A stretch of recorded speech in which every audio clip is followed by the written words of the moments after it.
Welcome back to Taste to Table. Tonight I didn't feel like cooking, so we are going to do something super simple. If you've ever ordered sausage and escarole with pasta out, don't do that anymore. Because this is fantastic. Right here in this big old pot, I have got some sausage. Now you can use whatever kind of sausage you like. It's one package, which equals about 1 pound. I fried them up first, and then I cut them up. They are not all the way cooked through. You can use pork sausage, chicken sausage, turkey sausage, whatever kind of sausage that suits you. Some people don't like pork or chicken or turkey. And we're just going to throw that in the pot. Easy, easy, easy.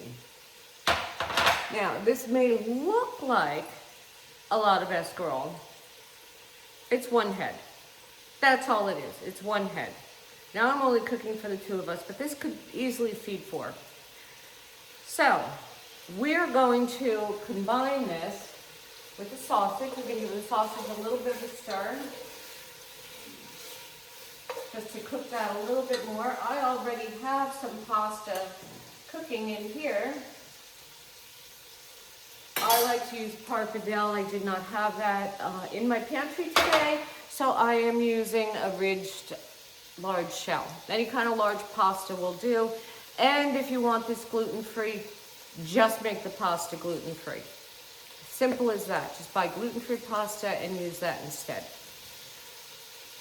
Easy, right? Right. Okay, what we're going to do now, since this is cooking up, the pasta is cooking, you'll see how incredibly fast this is going to be. This is on a medium heat. I don't know if you watched my other videos before, but you will know that I only cook my pots on medium heat because they cook hot. Which I love. I wouldn't trade my pots for anything.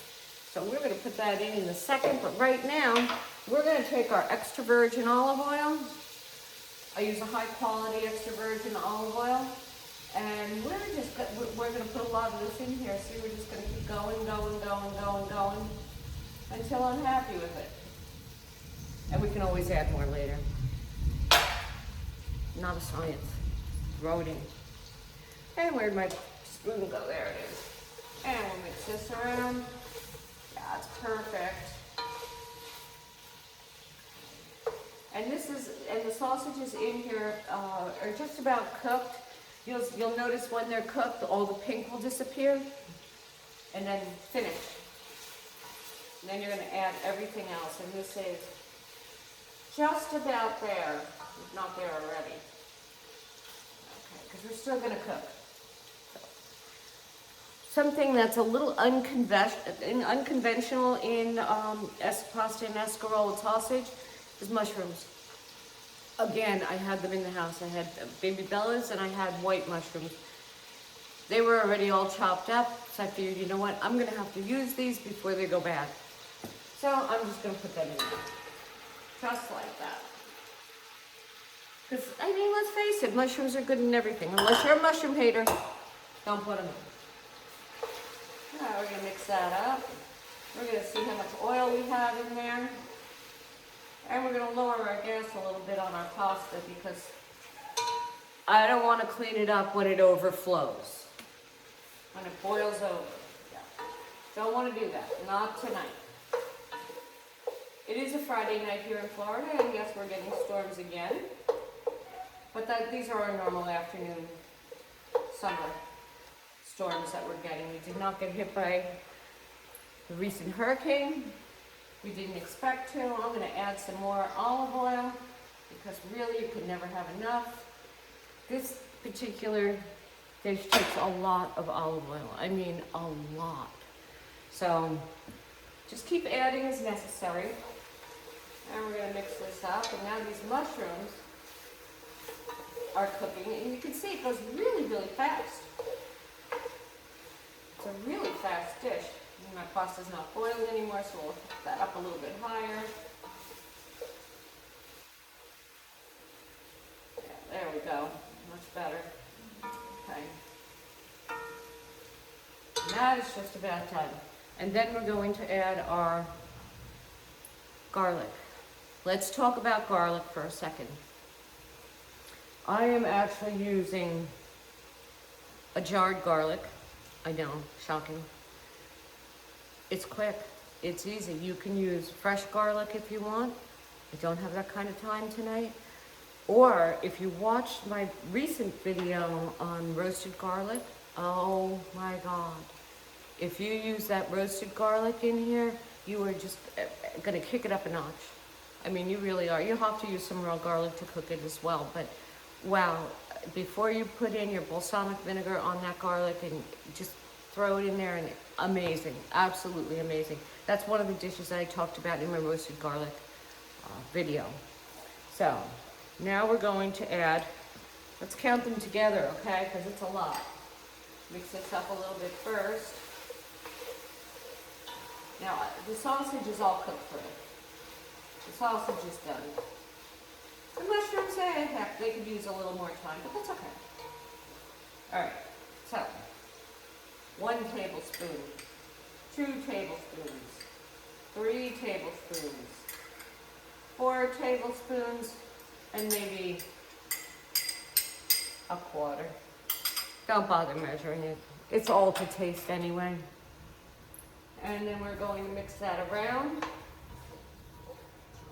And we're going to let that get really, really yummy for a minute. Not too much. Doesn't take too much time to get that all yummy. Now I'm going to add a little bit of kosher salt. Just a little bit, not very much. I have no idea how salty the sausages are. But I think it does need a little bit of salt either way. Everything usually does.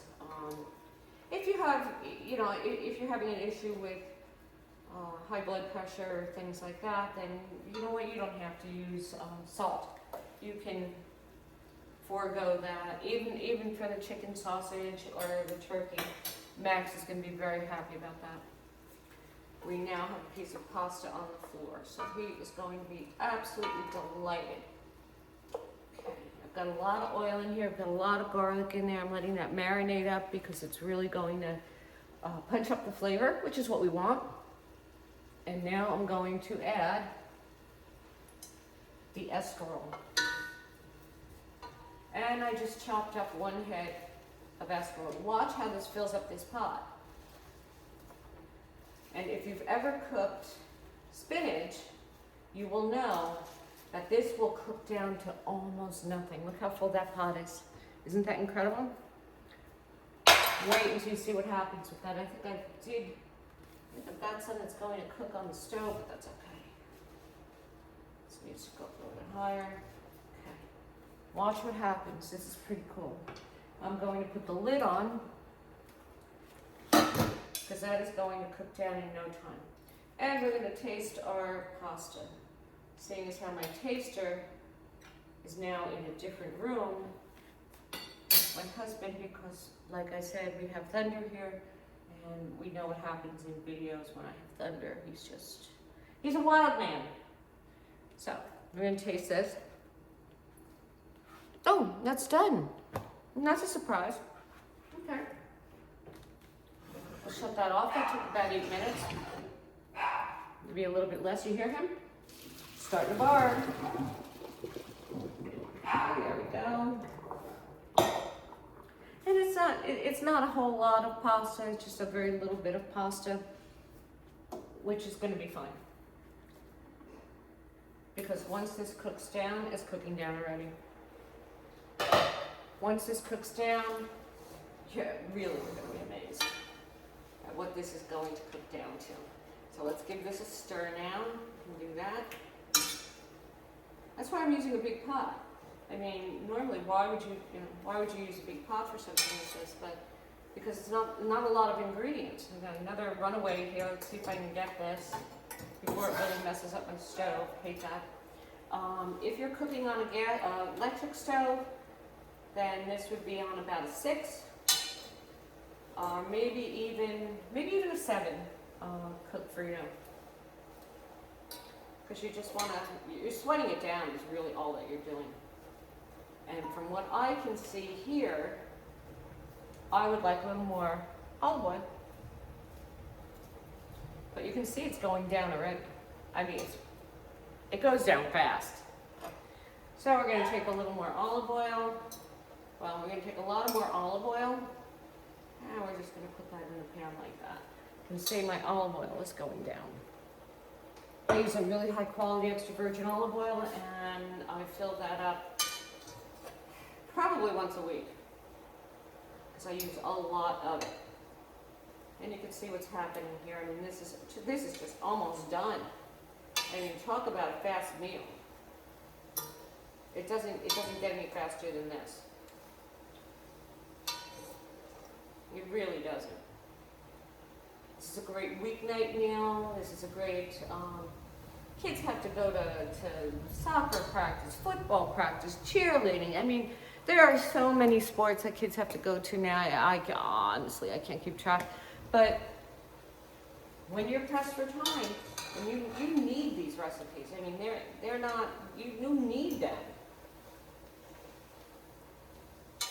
Okay. So now I bet you can't even see it in the pot because it's cooked down so much, right? This is amazing. This is amazing how quickly this cooks down. It's a really super quick dinner, and it's impressive. You know, I've ordered this out, and I've been disappointed numerous times.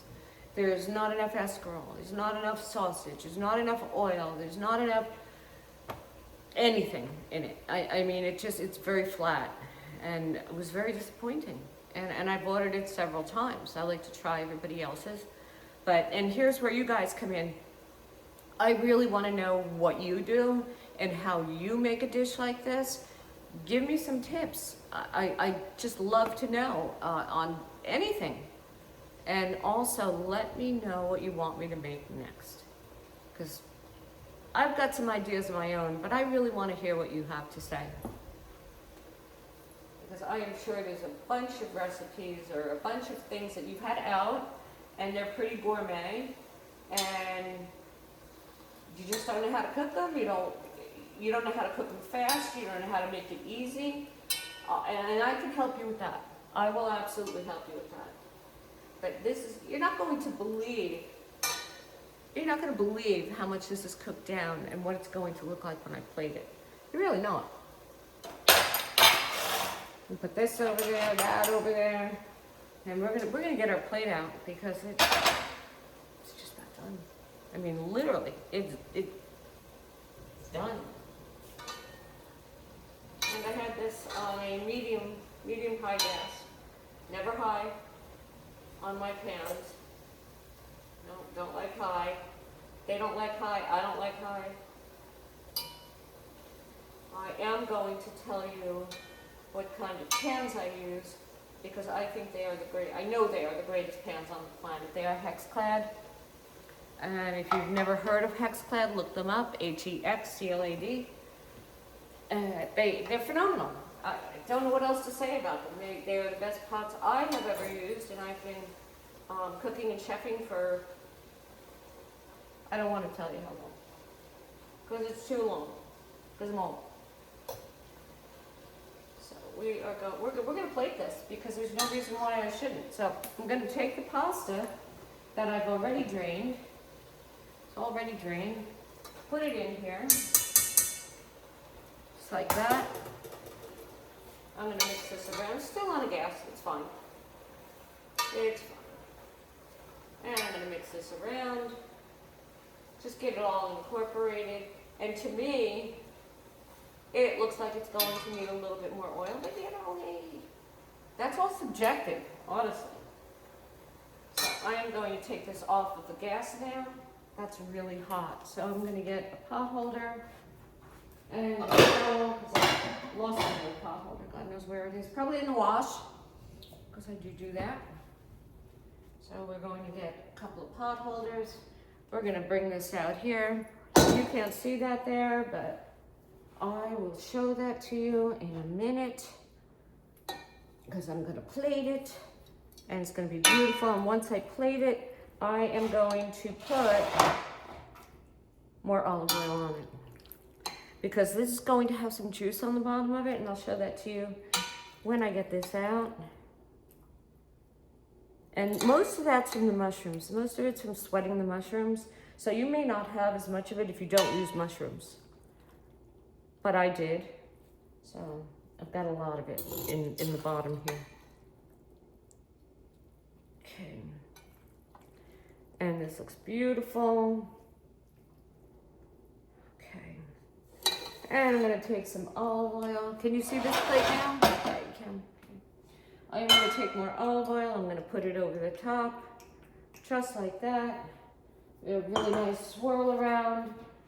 And I'm going to take my handy dandy pasta scoop, spread that around a little bit. I am going to take a little bit of Parmesan cheese. You can use Parmesan Romano. You can grind your own. Sometimes I will grind my own and put it in the refrigerator. It's not the same as just freshly grinding it. So I just buy it already ground, but I buy it in the cold section by the cheese. So it's just a little bit better quality. And we're gonna put a little bit of Parmesan cheese on there. And check that out. It is done. So, remember to comment. Let me know what you want me to make next. I'll be more than happy to do that for you. But right now, it's dinner time on Taste to Table. See you later.